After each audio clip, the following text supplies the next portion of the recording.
Hello ಸ್ನೇಹಿತರೆ, ನಿಮ್ಮೆಲ್ಲರಿಗೂ ಇವತ್ತಿನ ಸಂಚಿಕೆಯನ್ನು ಹೇಳಲು ನಾನು ತುಂಬ ಸಂತೋಷದಿಂದ ಹಾಗೂ ಕಾತರದಿಂದ ಕಾಯುತ್ತಿದ್ದೇನೆ. ನೀವು ಕೂಡ ಇಂದಿನ ಕಥೆಯನ್ನು ಕೇಳಲು ಆಸಕ್ತಿ ಹೊಂದಿದ್ದರೆ ವಿಡಿಯೋ ಇಷ್ಟವಾದ ಕ್ಷಣವೇ ಒಂದು ಲೈಕ್ ಮಾಡಿರಿ. ಮತ್ತಷ್ಟು ಸುಂದರ ಸಂಚಿಕೆಗಳನ್ನು ನಿರಂತರವಾಗಿ ಪಡೆಯಲು ದಯವಿಟ್ಟು ನಮ್ಮ ಚಾನಲನ್ನು ಸಬ್ಸ್ಕ್ರೈಬ್ ಮಾಡಿ. ಮೊದಲಿಗೆ ಅಜಿತ್ ಅವರು, ಸತ್ಯನ ಏನು ಹೇಳ್ತಿದ್ದೀರಾ ನೀವು?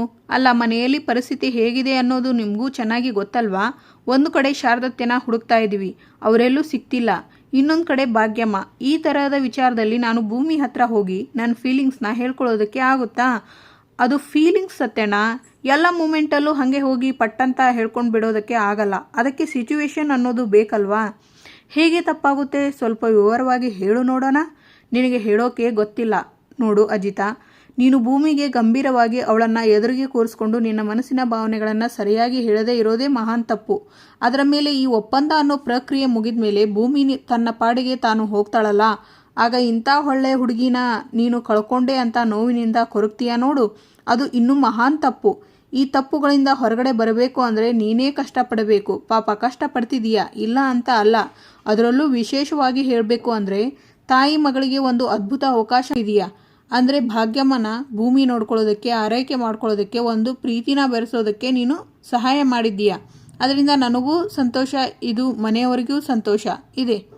ಇನ್ನು ಮೇಲಾಗಿ ಹೇಳಬೇಕಂದ್ರೆ ಪಾಪ ನಿನಗೆ ನಿಮ್ಮ ಶಾರದಾತ್ತೆ ಬಗ್ಗೆ ಚಿಂತೆ ಇತ್ತು, ನಾನು ಅದನ್ನು ಒಪ್ಕೊತೀನಿ. ಆದರೆ ನಿಮ್ಮ ಶಾರದಾತ್ತೆ ಬದುಕಿದ್ದಾರೆ, ಅವರು ಸಿಗ್ತಿದ್ದಾರೆ ಅನ್ನೋ ಸುಳಿವು ಸಿಕ್ಕಿದೆಯಲ್ಲ, ಇನ್ನೇನು ಚಿಂತೆ? ಇಲ್ಲಿ ಏನೋ ಎಡವಟ್ಟು ಆಗಿದೆ ಗೊತ್ತಾ? ಈ ಕಿಡ್ನ್ಯಾಪರ್ಸ್ ನಿಮ್ಮ ಶಾರದಾತ್ತೆ ಯಾಕೆ ಕಿಡ್ನಾಪ್ ಮಾಡಿದರು? ಅದರ ಹಿಂದಿನ ಉದ್ದೇಶ ಏನು? ಅವರಿಗೆ ನಿಮ್ಮ ಶಾರದತ್ತೆ ಅಷ್ಟೇ ಬೇಕಾ, ಅಥವಾ ಅವರನ್ನು ಸಾಯಿಸಿ ಅದರಿಂದ ಏನಾದರೂ ಲಾಭ ಪಡ್ಕೋಬೇಕಾ ಗೊತ್ತಿಲ್ಲ. ಆದರೆ ಎಲ್ಲವನ್ನೂ ನೀನೇ ಭೇದಿಸಬೇಕು, ನೀನೇ ತಿಳ್ಕೋಬೇಕು. ಅದೆಲ್ಲ ತಿಳ್ಕೊಂಡ್ಮೇಲೆ ನಿಮ್ಮ ಶಾರದಾ ಅತ್ತೆ ಶಾಶ್ವತವಾಗಿ ನಿಮ್ಮ ಮನೆಗೆ ಬಂದು ಸೇರ್ತಾರೆ. ಈ ಸೇರುವಿಕೆಯ ಮಧ್ಯೆ ಇನ್ನೊಂದು ದೊಡ್ಡ ಚಿಂತೆ ನಿನ್ನನ್ನು ಕಾಡುತ್ತೆ. ಇವಾಗ ನೀನು ಅವಸರ ಮಾಡದೇ ಇದ್ದರೆ ಭೂಮಿ ಶಾಶ್ವತವಾಗಿ ಮನೆ ಬಿಟ್ಟು ಹೊರಗಡೆ ಹೋಗ್ತಾಳೆ. ಹೌದು, ಹೇಳ್ತಾ ಇರೋದು ಕರೆಕ್ಟಾಗಿದೆ ಸತ್ಯಣ್ಣ. ನಾನು ಯಾವುದೇ ಕಾರಣಕ್ಕೂ ಇನ್ನೂ ಲೇಟ್ ಮಾಡಬಾರ್ದು. ಆದಷ್ಟು ಬೇಗ ನನ್ನ ಪ್ರೀತಿನ ಭೂಮಿಗೆ ಹೇಳ್ಕೊಂಡು ಬಿಡ್ತೀನಿ. ಭೂಮಿನ ಕಳ್ಕೊಳ್ಳೋದಕ್ಕೆ ಯಾವುದೇ ಕಾರಣಕ್ಕೂ ನನಗೆ ಇಷ್ಟ ಇಲ್ಲ. ಅದು ಈ ಜನ್ಮದಲ್ಲಿ ಅಲ್ಲ, ಪ್ರತಿ ಜನ್ಮದಲ್ಲೂ ಭೂಮಿನೇ ನನ್ನ ಹೆಂಡತಿ ಅಂತ ನಾನು ಫಿಕ್ಸ್ ಆಗಿದ್ದೆ. ಯಾವುದೇ ಕಾರಣಕ್ಕೂ ನಾನು ಅವಳನ್ನು ಕಳ್ಕೊಳ್ಳಲ್ಲ. ಹೇಳ್ಕೊತೀನಿ. ಇದು ನನಗೆ ಬೇಕಾಗಿರುವುದು, ಇದು ನನ್ನ ಬಯಕೆ ಅಂತ ಅನ್ಕೋ, ತಪ್ಪಾಗಲ್ಲ. ಆದರೆ ನೀನು ಇಷ್ಟು ದಿನ ನಿನ್ನ ಮನಸ್ಸಲ್ಲಿರುವ ಭಾವನೆಗಳನ್ನು, ಪ್ರೀತಿನ ಭೂಮಿಗೆ ಹೇಳ್ಕೊಂಡಿದ್ಯಾ, ಇಲ್ಲ ಅಂತಲ್ಲ. ಆದರೆ ಆ ಹುಡುಗಿಗೆ ನಿನ್ನ ಪ್ರೀತಿ ಸರಿಯಾಗಿ ಅರ್ಥ ಆಗಿಲ್ಲ. ಅದನ್ನು ನೀನು ಇನ್ನಷ್ಟು ಗಂಭೀರವಾಗಿ ಒತ್ತಿ ನಿನ್ನ ಪ್ರೀತಿನ ನೀನು ಹೇಳ್ಕೊಳ್ಳೇಬೇಕು. ಅವಳಿಗೆ ಖಂಡಿತ ಅರ್ಥ ಆಗುತ್ತೆ. ಸಾಹೇಬ್ರೆ ಅಂತ ಬರ್ತಾರೆ ಭೂಮಿ. ಏನು ಪ್ರೀತಿ ಗೀತಿ ಅಂತ ಏನೋ ಹೇಳ್ತಾ ಇದ್ರು. ಆಗ ಅಜಿತ್, ಸತ್ಯನನ ಪ್ರೀತಿ ಯಾವುದೋ ಕೇಸ್ ಬಗ್ಗೆ ಹೇಳ್ತಾ ಇದ್ರು. ಅವರು ತಗೊಂಡಿರೋ ರೀಸೆಂಟ್ ಕೇಸಲ್ಲಿ ಪ್ರೀತಿ ವಿಚಾರದಲ್ಲಿ ಏನೋ ಸಮಸ್ಯೆ ಇತ್ತು ಅಂತ ಹೇಳಿ ನನ್ನ ಮುಖ ಏನು ನೋಡ್ತಾ ಇದ್ದೀರಲ್ಲ. ಆಗ ಭೂಮಿ, ಸತ್ಯಣ್ಣ ಈ ಪ್ರೀತಿ, ಪ್ರೇಮ, ಪ್ರಣಯ ಅನ್ನೋ ಕೇಸ್ಗಳಿರುತ್ತಲ್ಲ, ಅದನ್ನೆಲ್ಲ ಹ್ಯಾಂಡಲ್ ಮಾಡೋದು ಸ್ವಲ್ಪ ಕಷ್ಟ ಅಂತ ಹೇಳ್ಕೊಳ್ತಿದ್ದೆ. ಅಯ್ಯೋ ಸತ್ಯಣ್ಣ, ಹುಡುಗ ಹುಡುಗಿ ಇಬ್ಬರೂ ಒಪ್ಕೊಂಡ್ರೆ ಏನು ಪ್ರಾಬ್ಲಮ್ ಬರುತ್ತೆ? ಏನೂ ಪ್ರಾಬ್ಲಮ್ ಇರಲ್ಲ. ಆಗ ಸತ್ಯಣ್ಣ, ಅಜಿತ ಎಷ್ಟು ಚೆನ್ನಾಗಿ ಅರ್ಥ ಆಗುತ್ತೆ ನೋಡು ಅವಳಿಗೆ.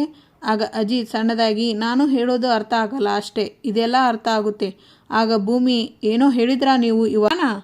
ಆಗ ಅಜಿತ್, ಅದೇ ಡಾಕ್ಟರ್ ಇನ್ನೂ ಬಂದಿಲ್ಲ, ರೌಂಡ್ಸ್ಗೆ ಹೋಗಿದ್ದಾರೆ. ರೌಂಡ್ಸ್ಗೆ ಹೋಗಿಬಿಟ್ಟು ಬಂದಮೇಲೆ ನಾವು ಹೋಗಿ ಮಾತಾಡೋದು ಬೆಟರ್ ಅನಿಸುತ್ತೆ ಅಂತ ಅನ್ಕೊತಿದ್ದೆ. ಸರಿ, ಹಾಗಿದ್ರೆ ನಾನಿನ್ನು ಬರ್ತೀನಿ, ಆಲ್ ದ ಬೆಸ್ಟ್ ಅಂತಾರೆ ಸತ್ಯನ. ಆಗ ಭೂಮಿ, ಆಲ್ ದ ಬೆಸ್ಟ್ ಯಾಕೆ ಅವರಿಗೆ? ಆಗ ಅಜಿತ್, ಡಾಕ್ಟರ್ ಅಂತಾರೆ. ಆಗ ಸತ್ಯನ, ಡಾಕ್ಟರ್ ಹತ್ರ ಹೋಗ್ತಿದ್ದೀರಲ್ಲ, ಅದಕ್ಕೆ ಆಲ್ ದ ಬೆಸ್ಟ್ ಹೇಳಿದ್ದು, ಹೀಗೆ ಗುಡ್ ಲಕ್ ಯಾಕೆ ಅಂತಾರೆ ಭೂಮಿ. ಆಗ ಸತ್ಯನ, ಒಳ್ಳೇದಾಗಬೇಕಲ್ವಾ, ಅದಕ್ಕೆ. ಸಾಹೇಬ್ರೆ, ಅಮ್ಮನಿಗೆ ತಿನ್ನೋದಕ್ಕೆ ಏನಾದರೂ ತೊಗೊಂಡು ಬರೋನ್ವಾ? ನಾನು ಅದೇ ಯೋಚನೆ ಮಾಡ್ತಿದ್ದೆ, ಏನು ತೊಗೊಂಡು ಬರೋದು, ಬಾ ಮಾತಾಡ್ತಾ ಹೋಗೋಣ. ಲಾಯರ್ಗೆ ಫೋನ್ ಮಾಡಿ ಮಾತಾಡ್ತಿರ್ತಾಳೆ ಅಶ್ವಿನಿ. ಭದ್ರನ ದೇವಯಾನಿ ಮೊದಲೇ ಬಿಡಿಸಿಕೊಂಡು ಬಂದಿರುತ್ತಾಳೆ. ಅಶ್ವಿನಿ, ನನಗಿಂತ ಮುಂಚೆ ಈ ಭದ್ರನ ಬೇಲ್ ಕೊಡಿಸಿ ಬಿಡಿಸಿಕೊಂಡು ಹೋಗಿದ್ದಾರೆ. ಅಂದರೆ ಯಾರಿಗೋ ನನಗಿಂತ ಜಾಸ್ತಿನೇ ಆ ಭದ್ರನ ಅವಶ್ಯಕತೆ ಇದೆ ಅನಿಸುತ್ತೆ. ಯಾರು ಬೇಲ್ ಕೊಡಿಸಿ ಕರ್ಕೊಂಡು ಹೋಗಿರ್ಬೋದು? ಈ ಕಡೆ ದೇವಯಾನಿ, ಸಾರಿ ಭದ್ರ, ಬೇಲ್ ಕೊಡಿಸೋದು ಸ್ವಲ್ಪ ತಡ ಆಗೋಯ್ತು. ಅದು ನೀನು ಕೈ ಮಾಡಿದ್ದು ಒಬ್ಬ ಪೊಲೀಸ್ ಆಫೀಸರ್ ಮೇಲೆ ಅಲ್ವಾ, ಹಾಗಾಗಿ ಕೇಸ್ ತುಂಬ ಸ್ಟ್ರಾಂಗ್ ಆಗಿತ್ತು. ಆದರೂ ನಾನು ನನ್ನ ಕೈಲಾದಷ್ಟು ಪ್ರಯತ್ನ ಪಟ್ಟೆ. ಕೊನೆಗೂ ಇವತ್ತು ಗಳಿಗೆ ಕೂಡಿ ಬಂದು ನೀನು ಹೊರಗೆ ಬರುವ ಹಾಗೆ ಆಯಿತು. ನೋಡು, ಪರವಾಗಿಲ್ಲ ಬಿಡಿ ಮೇಡಮ್, ಕೊನೆಗೂ ಕರ್ಕೊಂಡು ಬಂದ್ರಲ್ಲ. ಏನು ಮಾಡಬೇಕು ಹೇಳಿ? ಆ ಶಾರದಾ ಅನ್ನೋ ಹುಚ್ಚಿ ಇನ್ನೂ ಬದುಕಿದ್ದಾಳೆ. ನೀನು ಅವಳನ್ನು ಹುಡುಕಿ ನನ್ನ ಮುಂದೆ ಕರ್ಕೊಂಡು ಬಂದು ನಿಲ್ಲಿಸಬೇಕು. ಆಗಲಿ ಮೇಡಮ್. ಅದಕ್ಕೂ ಮುಂಚೆ ನನ್ನ ಮಗಳಿಗೆ ಫಿಕ್ಸ್ ಆಗಿರೋ ಎಂಗೇಜ್ಮೆಂಟ್ ಮುರಿದು ಬೀಳಬೇಕು. ಅದಕ್ಕೆ ಕಾರಣ ನೀನಾಗಬೇಕು. ಏನು ಪ್ಲ್ಯಾನ್ ಮೇಡಮ್? ಹೇಳ್ತೀನಿ. ಸೈಲೆಂಟಾಗಿ ಹೇಳಿ ಮುಗಿಸ್ತಾಳೆ ಭದ್ರನಿಗೆ. ಅರ್ಥ ಆಯ್ತಾ? ಈ ಕೆಲಸನ ನೀನು ಆದಷ್ಟು ಬೇಗ ಮಾಡಬೇಕು. ಮೇಡಮ್, ನಿಮ್ಮ ಕೆಲಸ ಇವತ್ತೇ ಆಯಿತು ಅಂದ್ಕೊಳ್ಳಿ. ಅಜಿತ್ ಅವರು ಸ್ಟೇಷನಲ್ಲಿ ಒಬ್ಬೊಬ್ಬರೇ ಮಾತಾಡ್ತಾ, ಫಸ್ಟ್ ಟೈಮ್ ನನ್ನ ಭೂಮಿಗೆ ಅಗ್ರಿಮೆಂಟ್ ಮ್ಯಾರೇಜ್ ಬಗ್ಗೆ ಪ್ರಪೋಸಲ್ ಮಾಡಿದಾಗ ಭೂಮಿ ಇದೇ ಜಾಗದಲ್ಲಿ ಬಂದು ಅಗ್ರಿಮೆಂಟ್ ಮ್ಯಾರೇಜ್ಗೆ ಓಕೆ ಅಂತ ಹೇಳಿದ್ಲು. ಆದರೆ ಈಗ ನನ್ನ ಮನಸ್ಸಲ್ಲಿರುವಂಥ ಪ್ರೀತಿನ ಹೇಳ್ಕೊಂಡ ಮೇಲೆ ಭೂಮಿ ಅದಕ್ಕೆ ಒಪ್ಕೊತಾಳ ಅನ್ನೋದೇ ಕ್ವಶನ್. ಭೂಮಿಗೆ ಕಾಲ್ ಮಾಡಿ, ಭೂಮಿ ನಿನ್ನ ಹತ್ರ ಸ್ವಲ್ಪ ಮಾತಾಡಬೇಕಿತ್ತು. ಏನು ಮಾತಾಡಬೇಕಿತ್ತು ಸಾಹೇಬ್ರೆ? ನನಗೊಂದು ಕಡಕ್ ಟೀ ತೊಗೊಂಡು ಬಾ. ಇದನ್ನು ಹೇಳೋಕೆ ಇಷ್ಟು ಪೀಠಿಕೆ ಹಾಕ್ತೀರಾ? ಇರಿ ತೊಗೊಂಡು ಬರ್ತೀನಿ. ಹೇಗಾದರೂ ಮಾಡಿ ಇವತ್ತು ಭೂಮಿಗೆ ನನ್ನ ಪ್ರೀತಿಯೆಲ್ಲ ಎಕ್ಸ್ಪ್ರೆಸ್ ಮಾಡ್ಕೋಬೇಕು. ಸಾಹೇಬ್ರೆ ತಗೊಳ್ಳಿ, ನೀವು ಕೇಳಿದ ಕಡಕ್ ಟೀ ತಗೊಳ್ಳಿ. ಸಾಹೇಬ್ರೆ ಬಿಸಿ ಆರೋಕ್ಕೆ ಮುಂಚೆ ಕುಡಿದ್ಬಿಡಿ. ಭೂಮಿ, ಏನು ಭೂಮಿ, ಟೀ ಕೇಳಿದ್ರಿ ತಾನೇ? ನಾನು ಅಷ್ಟು ಕಷ್ಟಪಟ್ಟು ಟೀ ಮಾಡಿಕೊಂಡು ಬಂದಿದ್ದೀನಿ ತಾನೇ, ಮತ್ತೆ ಕುಡಿಬೇಕು ತಾನೇ? ಕುಡೀರಿ ಸಾಹೇಬ್ರೆ. ಭೂಮಿ, ನಿನ್ನ ಹತ್ರ ಸ್ವಲ್ಪ ಇಂಪಾರ್ಟೆಂಟ್ ವಿಷಯ ಮಾತಾಡಬೇಕಿತ್ತು. ಸಾಹೇಬ್ರೆ, ಅಮ್ಮ ಹುಷಾರಾಗಿದ್ದಾಳೆ? ಆಸ್ಪತ್ರೆಯಿಂದ ಏನಾದರೂ ಫೋನ್ ಬಂತಾ? ಇಲ್ಲ, ಅವರು ಚೆನ್ನಾಗಿದ್ದಾರೆ. ಹಾಗಾದರೆ ಮನೆಯಲ್ಲಿ ಅತ್ತೆ, ಮಾವ, ದೇವಯ್ಯನೇ, ಅಮ್ಮ, ಅಜ್ಜಿ ಅವರೂ ಎಲ್ಲರೂ ಚೆನ್ನಾಗಿದ್ದಾರೆ. ಆದರೆ ನಾನೇ ಚೆನ್ನಾಗಿಲ್ಲ. ಅಯ್ಯೋ ಸಾಹೇಬ್ರೆ, ನಿಮಗೇನಾಯ್ತು? ಇಲ್ವಾ? ತಲೆನೋಯ್ತಿದೆಯಾ? ಬನ್ನಿ ಆಸ್ಪತ್ರೆಗೆ ಹೋಗೋಣ. ಭೂಮಿ, ನನಗೆ ಡಾಕ್ಟರ್ ಟ್ರೀಟ್ಮೆಂಟ್ ಅವಶ್ಯಕತೆ ಇಲ್ಲ. ಏನು ಮಾತಾಡ್ತಾ ಇದ್ದೀರಾ ನೀವು? ನೀನು ಟ್ರೀಟ್ಮೆಂಟ್ ಕೊಡಬೇಕು. ನಾನೇನು ಟ್ರೀಟ್ಮೆಂಟ್ ಕೊಡಬೇಕು? ರೋಸ್ ಕೈಯಲ್ಲಿ ಹಿಡ್ಕೊಂಡು ನನಗೆ ನಿನ್ನ ಮೇಲೆ ಎಷ್ಟು ಪ್ರೀತಿ ಇದೆ ಅನ್ನೋದನ್ನು ನಾನು ನಿನ್ನ ಹತ್ರ ತುಂಬ ಸಲ ಬಂದು ಎಕ್ಸ್ಪ್ರೆಸ್ ಮಾಡಿದ್ದೀನಿ. ಆದರೆ ನಿನಗೆ ಅರ್ಥನೇ ಆಗ್ತಿಲ್ಲ ಭೂಮಿ. ಲೈಫ್ ಲಾಂಗ್ ನನ್ನ ಜೊತೆನೇ ಇದ್ಬಿಡು. ಈ ಅಗ್ರಿಮೆಂಟ್ ಮ್ಯಾರೇಜ್, ಈ ಅಗ್ರಿಮೆಂಟ್ ಇದನ್ನೆಲ್ಲ ಹರಿದು ಹಾಕಿ ಬಿಡೋಣ. ಭೂಮಿ, ಇನ್ಮೇಲೆ ನಾವಿಬ್ಬರು ನಿಜವಾದ ಗಂಡ ಹೆಂಡತಿ ಥರ ಜೀವನ ನಡೆಸೋಣ. ಹಿಡಿಯಷ್ಟು ಇರುವ ನನ್ನ ಹೃದಯದಲ್ಲಿ ಹಿಡಿಯಲಾರದಷ್ಟು ಪ್ರೀತಿ ಇದೆ ನಿನ್ನ ಮೇಲೆ.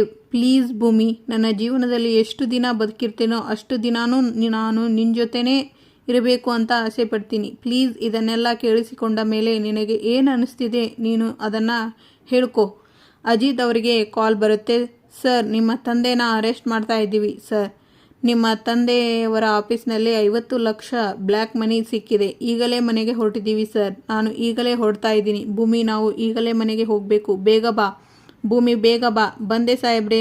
ಯಾರ್ದೋ ಜೊತೆ ಜೋರಾಗಿ ರಾಮನಾರಾಯಣ್ ಅವರು ಮಾತಾಡ್ತಿರ್ತಾರೆ. ಅಲ್ಲಿಗೆ ಪೊಲೀಸವರು ಬಂದು ಮನೆ ಸರ್ಚ್ ಮಾಡ್ತಾರೆ. ಆಗ ಸಂಗೀತ, ರೀ ಏನಾಯಿತು? ಯಾಕೆ ಜೋರಾಗಿ ಮಾತಾಡ್ತಿದ್ದೀರಾ? ಅಮ್ಮ, ದೇವಯಾನಿ, ರೀ ಏನಾಯಿತು ರೀ?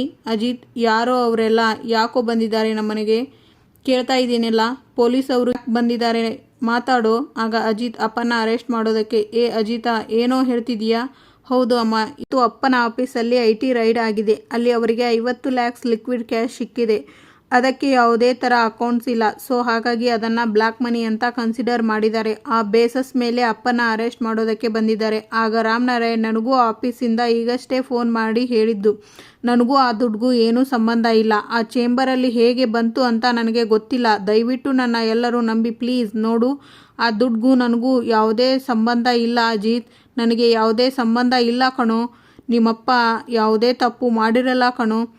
ಅಲ್ಲಿಗೆ IT ಆಫೀಸರ್ ಬಂದು, ಆದರೆ ಅಲ್ಲಿರೋ ಲಾಕರ್ಗೆ ರಾಮನಾರಾಯಣ್ ಮಾತ್ರ ಎಕ್ಸೆಸ್ ಇರೋದು, ಅಂದರೆ ನೀವು ಮಾತ್ರ ಯೂಸ್ ಮಾಡ್ತಾ ಇರೋದು. ಸೊ ಈ ಆರೋಪದ ಮೇಲೆ ನಿಮ್ಮನ್ನು ಅರೆಸ್ಟ್ ಮಾಡ್ತಾ ಇದ್ದೀವಿ ಸರ್. ಅದಕ್ಕೂ ನನಗೂ ಯಾವುದೇ ಸಂಬಂಧ ಇಲ್ಲ.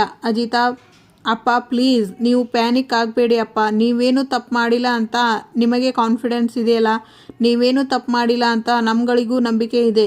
ನೀವು ಯಾಕೆ ಭಯ ಪಡ್ತಿದ್ದೀರಾ? ನೀವೇನು ತಪ್ಪು ಮಾಡಿಲ್ಲ ಅಂದರೆ ಡೆಫಿನೆಟ್ಲಿ ಇದರಿಂದ ನೀವು ಹೊರಗಡೆ ಬಂದೇ ಬರ್ತೀರಾ. ಪ್ಲೀಸ್ ನೀವು ಸ್ಟ್ರಾಂಗ್ ಆಗಿ ಇರಿ ಅಪ್ಪ. ಅಮ್ಮ ಪ್ಲೀಸ್, ಅವರ ಡ್ಯೂಟಿನ ಅವರು ಮಾಡೋದಕ್ಕೆ ಬಿಡಿ. ಅಜಿತ್, ಮನೆ ಮುಂದೆ ಪ್ರೆಸ್ ಅವರು ಬಂದಿರುತ್ತಾರೆ. ಸರ್, ನಿಮ್ಮ ಆಫೀಸಲ್ಲಿ 50 ಲಕ್ಷ ಯಾಕೆ ಇಟ್ಟಿದ್ರಿ ಹೇಳಿ ಸರ್. ಆದರೆ ಪೊಲೀಸ್ ಅವರು ರಾಮನಾರಾಯಣ್ ಅವರನ್ನು ಕರ್ಕೊಂಡು ಹೋಗ್ತಾರೆ. ಈ ಕಡೆ ದೇವಯಾನಿ ಇದರಿಂದ ತುಂಬ ಖುಷಿ ಪಡ್ತಾಳೆ. ಸತ್ಯನ ಯಾರ್ದೋ ಜೊತೆ ಫೋನಲ್ಲಿ ಮಾತಾಡ್ತಾ, ಹೌದು ಸರ್, ನನಗೆ ಎಲ್ಲ ಅರ್ಥ ಆಯಿತು ಸರ್. ನೀವು ಭಾನುವಾರ ದಿನ ಯಾವುದೇ ಪೇಪರ್ಸ್ಗೆ ಸೈನ್ ಮಾಡೋದಿಲ್ಲ ಅನ್ನೋದು ನನಗೆ ಚೆನ್ನಾಗಿ ಗೊತ್ತು ಸರ್. ಆದರೂ ಇದು ನನಗೆ ತುಂಬ ಬೇಕಾಗಿರೋರ ಕೇಸ್ ಆಗಿರೋದ್ರಿಂದ ನಾನು ನಿಮಗೆ ಕೇಳ್ತಾ ಇದ್ದೀನಿ. ದಯವಿಟ್ಟು ಈ ಒಂದು ವಿಷಯದಲ್ಲಿ ನನಗೆ ಸಹಕಾರ ಮಾಡಲೇಬೇಕು ಸರ್. ಆಗಲಿ ಸರ್, ನಾನು ಕಾಯ್ತಾ ಇರ್ತೀನಿ. ಆಗ ನಚಿಕೇತ್, ಸತ್ಯನ ಏನಾಯಿತು? ಎಲ್ಲ ವ್ಯವಸ್ಥೆ ಆಗಿದೆ, ಫೋನ್ ಮಾಡ್ತೀನಿ ಅಂತ ಹೇಳಿದ್ದಾರೆ. ಆಫೀಸ್ಗೆ CCTV ಚೆಕ್ ಮಾಡಲಿಕ್ಕೆ ಬರ್ತಾರೆ. ಹಾಯ್ ಅಂಕಲ್, ಅಜಿತ್ ನನಗೆ ಒಂದು ವಾರದ CCTV ಫುಟೇಜ್ ಬೇಕು ಅಂತ ಹೇಳಿದ್ನಲ್ಲ, ರೆಡಿ ಇದೆಯಾ? ಇನ್ಸ್ಪೆಕ್ಟರ್ ಜೊತೆ ಶ್ರವಣ್ ಅವರು ಮಾತಾಡ್ತಾ, ಆದಷ್ಟು ಬೇಗ ವಿಷಯ ಗೊತ್ತಾಯಿತು ಅಂದರೆ ನನಗೆ ಒಂದು ಫೋನ್ ಮಾಡಿ ತಿಳಿಸಿ. ಆಯಿತು ಸರ್, ಹಾಗಿದ್ದರೆ ನಾನು ಊರಿಗೆ ಹೊರಡ್ತೀನಿ. Thank you for your cooperation. Phone ಬರುತ್ತೆ ಶ್ರವಣ್ ಅವರಿಗೆ. ಫೋನ್ ಮಾಡಿ, ಮಾವ ಬೇಗ ಮನೆಗೆ ಬನ್ನಿ ಮಾವ. ಯಾಕೆ ಅಪ್ಪು, ಏನಾಯಿತು? ಯಾಕೆ ಹೇಳ್ತಿದೀಯಾ ಮಾವ? ಅಪ್ಪನ್ನ ಅರೆಸ್ಟ್ ಮಾಡಿ ಕರ್ಕೊಂಡು ಹೋಗಿದ್ದಾರೆ. ಯಾಕೆ ಅಪ್ಪು? ಅಪ್ಪನ ಆಫೀಸ್ ರೈಡ್ ಆಗಿದೆ ಮಾವ. ಅಪ್ಪನ ಚೇಂಬರಲ್ಲಿ ದುಡ್ಡು ಸಿಕ್ತಂತೆ, ಅದಕ್ಕೆ ಅಪ್ಪನ ಅರೆಸ್ಟ್ ಮಾಡಿಕೊಂಡು ಕರ್ಕೊಂಡು ಹೋಗಿದ್ದಾರೆ ಮಾವ. ನೀವು ಮತ್ತೆ ಅಜಿತ್ ಹೋಗಿ ಅಪ್ಪನ ಬಿಡಿಸ್ಕೊಂಡು ಬನ್ನಿ ಮಾವ. ಪ್ಲೀಸ್ ಬೇಗ ಬನ್ನಿ ಮಾವ. ಸರಿ ಅಪ್ಪು, ನೀನು ಅಳಬೇಡ, ನಾನು ಇಮಿಡಿಯೇಟಾಗಿ ಹೊರಡ್ತೀನಿ. ಆಗ ಭೂಮಿ, ಅಯ್ಯೋ ಅತ್ತೆ, ದಯವಿಟ್ಟು ಸಮಾಧಾನ ಮಾಡ್ಕೊಳ್ಳಿ ಅತ್ತೆ. ಮಾವ ಏನೂ ತಪ್ಪು ಮಾಡಲಿಕ್ಕೆ ಸಾಧ್ಯನೇ ಇಲ್ಲ, ಸಮಾಧಾನ ಮಾಡ್ಕೊಳ್ಳಿ. ದೇವಯಾನಿ ಅಮ್ಮ, ನೀವಾದರೂ ಅತ್ತೆಗೆ ಹೇಳಿ. ಆಗ ದೇವಯಾನಿ, ಸಂಗೀತ, ನೀನು ಹೀಗೆ ಹೇಳ್ತಾ ಇದ್ರೆ ಮಕ್ಕಳು ಇನ್ನಷ್ಟು ಗಾಬರಿ ಆಗ್ತಾರೆ. ಯೋಚನೆ ಮಾಡಬೇಡ. ಅಜಿತ್ ಹೋಗಿದ್ದಾನಲ್ಲ, ರಾಮಣ್ಣನ ಕರ್ಕೊಂಡು ಬಂದೇ ಬರ್ತಾನೆ, ನೋಡ್ತಾ ಇರು. ಸಮಾಧಾನ ಮಾಡ್ಕೊ. ಆಗ ಅಜ್ಜಿ, ಎಲ್ಲೋ ಏನೋ ತಪ್ಪಾಗಿದೆ. ಆಗ ಅಪೇಕ್ಷಾ, ಆಫೀಸಲ್ಲಿ ಅಪ್ಪನಿಗೆ ಆಗದೇ ಇರೋರು ಬೇಕಂತಾನೆ ಹೀಗೆ ಮಾಡಿದಾರಾ? ಆಗ ಸಂಗೀತ, ದೇವರೇ, ನಮ್ಮನ್ನೇ ಯಾಕೆ ಈ ರೀತಿ ಪರೀಕ್ಷೆ ಮಾಡ್ತೀಯಾ? ದೇವಯಾನಿ ಅವರು ಏನು ಬೇಕಾದರೂ ಸಹಿಸ್ಕೊತಾರೆ, ಆದರೆ ಅವಮಾನ ಮಾತ್ರ ಸಹಿಸ್ಕೊಳ್ಳೋದಿಲ್ಲ. ಅದೇ ನನಗೆ ಭಯ ಆಗ್ತಿರೋದು. ಆಗ ಅಜ್ಜಿ, ಅಂತ ನಿಯತ್ತಿರುವ ಮನುಷ್ಯನ ಮೇಲೆ ಇಂಥ ಕಳಂಕ ತಂದಿರೋರ ಜೀವನ ಹಾಳಾಗಿ ಹೋಗುತ್ತೆ. ದೇವರು ಮಾತ್ರ ಸುಮ್ಮನೆ ಇರಲ್ಲ, ಸತ್ಯ ಗೆಲ್ಲಲೇಬೇಕು. ಆಗ ದೇವಯಾನಿ ನಚ್ಚಿ, ನನಗೆ ಅನಿಸುತ್ತೆ ಇದು ಆಫೀಸಲ್ಲಿ ಇರೋರು ಇರಬೇಕು, ಸೇಫ್ ಆಗಿ ಇರಲಿ ಅಂತ ಇಟ್ಟಿದ್ದಾರೆ. ಏನೋ ಬ್ಲ್ಯಾಕ್ ಮನಿ ಅಲ್ವಾ, ನಂದೇ ಅಂತ ಯಾರೂ ಒಪ್ಪಿಕೊಳ್ಳೋಕೆ ರೆಡಿ ಇಲ್ಲ ಅನಿಸುತ್ತೆ. ಹೇಗೋ ರಾಮಣ್ಣ ಆದಷ್ಟು ಬೇಗ ಹೊರಗೆ ಬಂದುಬಿಟ್ರೆ ಸಾಕು. ನೀನು ಅಳಬೇಡ, ಸಮಾಧಾನ ಮಾಡ್ಕೊ. ಆಗ ನಚ್ಚಿ, ಈ ಹಾಳಾದ ನ್ಯೂಸ್ ಚಾನಲ್ ಬೇರೆ ಬ್ರೇಕಿಂಗ್ ನ್ಯೂಸ್ ಅಂತ ಬಾಯಿಗೆ ಬಂದಂಗೆ ಏನೇನೋ ಇನ್ಫಾರ್ಮೇಷನ್ ಹಡ್ತಾ ಇರ್ತಾರೆ. ಅಪ್ಪಂಗೆ ಇದು ಎಲ್ಲ ಯಾವುದೂ ಇಷ್ಟ ಆಗಲ್ಲ. ಅಪೇಕ್ಷಾ, ನನಗೆ ತುಂಬ ಭಯ ಆಗ್ತಿದೆ. ದೇವರೇ, ನಮ್ಮಪ್ಪಂಗೆ ಏನೂ ಆಗದೆ ಇರಲಪ್ಪ. ಭೂಮಿ, ಪ್ಲೀಸ್ ಸಮಾಧಾನ ಮಾಡ್ಕೊಳ್ಳಿ ಅತ್ತೆ, ಸಾಹೇಬರು ಬಂದರು. ಆಗ ಸಂಗೀತ, ಅಜಿತ, ನಿಮ್ಮಪ್ಪ ಎಲ್ಲೋ ನಿಮ್ಮಪ್ಪ ಆಚೆ ಇದ್ದಾರಾ? ಅಮ್ಮ ಪ್ಲೀಸ್ ಸಮಾಧಾನ ಮಾಡ್ಕೊ. ನಾನು ಈಗ ಹೋಗಿದ್ದು ಅಪ್ಪನ ಆಫೀಸ್ಗೆ, ಅಲ್ಲಿ ಯಾವುದಾದ್ರೂ ಕ್ಲೂ ಸಿಗುತ್ತಾ ಅಂತ ನೋಡೋದಕ್ಕೆ. ಬಟ್ ಯಾವುದೇ ಥರ ಲೀಡ್ಸ್ ಇಲ್ಲ ಅಮ್ಮ. ಬೇರೆ ಯಾರೋ ಬಂದು 50 ಲಕ್ಷ ಇಟ್ಟು ಬಿಟ್ಟು ಹೋಗಿದ್ದಾರೆ ಅಪ್ಪನ ಚೇಂಬರಲ್ಲಿ ಅಂತ CCTV ಫುಟೇಜಲ್ಲಿ ರೆಕಾರ್ಡ್ ಆಗಿಲ್ಲ. ಅಪ್ಪ ಏನೂ ತಪ್ಪು ಮಾಡಿಲ್ಲ ಅಂತ ನಮ್ಮೆಲ್ಲರಿಗೂ ಗೊತ್ತಲ್ವಾ, ಮತ್ತೆ ಯಾಕೆ ಇಷ್ಟೊಂದು ಹೆದರ್ಕೊಂಡಿದೀಯಾ ನೀನು? ನೋಡು ಅಮ್ಮ, ಇದು ಯಾರೋ ಬೇಕು ಅಂತ ಅಪ್ಪನ ರೆಪ್ಯುಟೇಷನ್ ಹಾಳು ಮಾಡೋದಕ್ಕೆ ಅಥವಾ ಬಿಸ್ನೆಸ್ನಲ್ಲಿ ಅವರ ಹೆಸರನ್ನು ಹಾಳು ಮಾಡೋದಕ್ಕೆ ಇದೆಲ್ಲ ಮಾಡ್ತಿರೋ ಡೌಟ್ ನನಗೆ ಇದೆ. ಅದು ಏನೇ ಇತ್ತು ಅಂತ ಹೇಳಿದ್ರು ಸಾರ್ಟ್ ಔಟ್ ಮಾಡೋಣ ಅಮ್ಮ. ಅಪ್ಪನ ಮನೆಗೆ ಕರ್ಕೊಂಡು ಬರಬೇಕಾಗಿರೋ ಜವಾಬ್ದಾರಿ ನಂದು. ಸತ್ಯನಾ, ಬೇಲ್ ಅರೇಂಜ್ ಆಯ್ತಾ? ನಾವು ಎಷ್ಟೇ ಪ್ರಯತ್ನ ಪಟ್ಟರೂ ಏನೂ ಪ್ರಯೋಜನ ಇಲ್ಲ. ಇದನ್ನು ಕಾನೂನು ಚೆನ್ನಾಗಿ ತಿಳಿದಿರೋರೇ ಈ ಕೆಲಸ ಮಾಡಿದ್ದಾರೆ. ಯಾಕಂದರೆ ಇವತ್ತು ಭಾನುವಾರ, ನಾವು ನಾಳೆವರೆಗೂ ಕಾಯಲೇಬೇಕು. ಆಗ ಸಂಗೀತ, ಅಜಿತ, ಏನು ಮಾಡೋದು ಇವಾಗ? ಅಯ್ಯೋ ಮಾತಾಡೋ ಅಮ್ಮ, ಪ್ಲೀಸ್ ಅಮ್ಮ, ಅಳಬೇಡ, ಧೈರ್ಯವಾಗಿರು. ಅತ್ತೆ ಪ್ಲೀಸ್ ಸಮಾಧಾನ ಮಾಡ್ಕೊಳ್ಳಿ. ಸಂತೋಷ ಆಗುತ್ತೆ ದೇವಯಾನಿಗೆ. ಇವತ್ತಿನ ಸಂಚಿಕೆ ಮುಕ್ತಾಯವಾಗುತ್ತೆ. ಸಂಚಿಕೆಯಲ್ಲಿ ಭೂಮಿ ರೂಮಲ್ಲಿ ನೆಲದ ಮೇಲೆ ಮಲಗಿರುತ್ತಾರೆ. ಅಜಿತ್ ಅವರು, ಮೇಲ್ಗಡೆ ಮಲ್ಕೋಬಹುದಲ್ಲ, ಇದೇನು ಕೆಳಗಡೆ ಚಾಪೆ ಹಾಸ್ಕೊಂಡು ಮಲ್ಕೊಂಡು ಇದೆಯಾ? ಅಲ್ಲ ಭೂಮಿ, ತುಂಬ ಚಳಿ ಇದೆ, ನೀನು ಆರಾಮಾಗಿ ಮೇಲ್ಗಡೆ ಮಲ್ಕೋ. ಭೂಮಿ ಕೋಪ ಮಾಡ್ಕೊಂಡಿದ್ದಾಳ. ಏನಾಯಿತು ಇವಳಿಗೆ? ಮನೆಯಲ್ಲಿ ಎಲ್ಲರೂ ಅಪ್ಪ ಅರೆಸ್ಟ್ ಆಗಿರೋ ವಿಚಾರದಲ್ಲಿ ಟೆನ್ಷನಲ್ಲಿ ಇದ್ದೀವಿ, ಇವಳು ನನ್ನ ಮೇಲೆ ಕೋಪ ಮಾಡ್ಕೊಂಡಿದ್ದಾಳ. ಒಂದು ವೇಳೆ ನಾನು ಸ್ಟೇಷನ್ನಲ್ಲಿ ಪ್ರಪೋಸ್ ಮಾಡಿದ್ದಕ್ಕೆ ಹೀಗೆ ರಿಯಾಕ್ಟ್ ಮಾಡ್ತಿದ್ದಾಳ? ಇನ್ನು ಮುಂದಿನ ಸಂಚಿಕೆಯಲ್ಲಿ ಏನಾಗುತ್ತೆ ಅಂತ ಕಾಯ್ದು ನೋಡೋಣ. Thank you for watching.